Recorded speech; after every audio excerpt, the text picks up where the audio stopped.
মায়ের জোড়াজুড়িতে ১৩ বছরের মারিয়াকে এক প্রকার বাধ্য হয়ে বিয়ে করলাম। বাসর ঘরে প্রবেশ করা মাত্রই মারিয়া আমাকে সালাম করেই আবার বিছানায় গিয়ে বসলো। বুঝতে পারছিলাম না কি করব। একটু পরে মারিয়া নিজে থেকেই বলে উঠল, কি ব্যাপার, দাঁড়িয়ে আছেন কেন, এদিকে আসুন। কথাটি শোনা মাত্রই ওর দিকে গেলাম, গিয়ে জিজ্ঞাসা করলাম, মারিয়া তুমি কি বাসর ঘর সম্পর্কে কিছু জানো? তেমন একটা জানি না, তবে দাদিমা বলেছে বাসর ঘরে তোর স্বামী তোর সঙ্গে যেটাই করুক না কেন কোনো বাধা দিবি না, তাই বুঝি? হ্যাঁ তাই। আচ্ছা বাসর ঘরে স্বামী স্ত্রী কি করে এখন বুঝবে না, তুমি একটু বড় হও সব বুঝবে। আমি তো অনেক বড় হয়েছি, আমাকে বলুন এখন। বেশি কথা বলো না মারিয়া, সুন্দরভাবে ঘুমিয়ে পড়ো। আমার ঘুম আসছে না, আপনি একটু গল্প শোনান, তাহলে ঘুম আসবে আমার। আমি গল্প জানি না, তাহলে আমার এখন ঘুম আসবে না, বরং দুজনে গল্প করি। আচ্ছা মারিয়া, আমাকে তোমার পছন্দ হয়েছে নাকি হয়নি? আপনি অনেক সুন্দর, আমার পছন্দ হয়েছে। আমার কাছে এসো মারিয়া। কেন? কাছে আসতে বলেছি, কাছে এসো। কথাটি শোনা মাত্রই মারিয়া যখন আমার কাছে আসলো তখন ওর কপালে একটা চুমু দিয়ে বসি। মুহূর্তেই ওর শরীর কম্পন দিয়ে উঠলো। দেখলাম একটু লজ্জাও পেয়েছে। বুকে জড়িয়ে ধরতে বললাম, ওরে আমার লজ্জাবতী পিচ্ছি বউ, আর লজ্জা পেতে হবে না। আপনি পচা। কেন?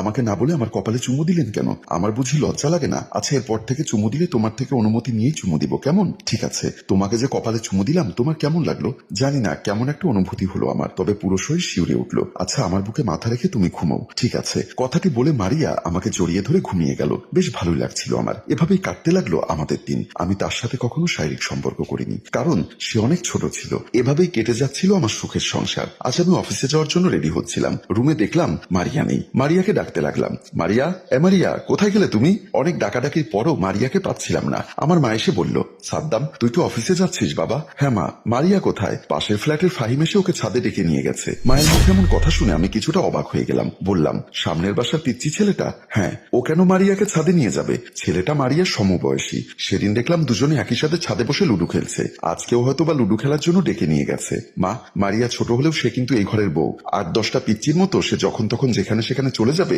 আর তুমি তাতে নীরবে সমর্থন দিয়ে যাবে, বিষয়টা কেমন দেখায় না? বাবারে, মারিয়ার পুতুল খেলার বয়সে তোর সাথে ওর বিয়ে হয়ে যায়। বাচ্চা মেয়ে, এখনো সংসার সম্পর্কে অতটা বোঝে না। একটা সময় গিয়ে সব ঠিক হয়ে যাবে। এত ছোট মেয়েটাকে আমার সাথে বিয়ে দেওয়ার কি দরকার ছিল? আমার কথাটা শুনে মা একটা দীর্ঘশ্বাস ছেড়ে বলল, তোর বাবা মারা যাবার সময় কি বলেছিল তুই কি ভুলে গেছিলি? মায়ের মুখে বাবার কথা শুনে আমার বুকটা ধক করে উঠল। সেদিন বাবা হসপিটালের বেডে বড় বড় করে নিঃশ্বাস নিচ্ছিল।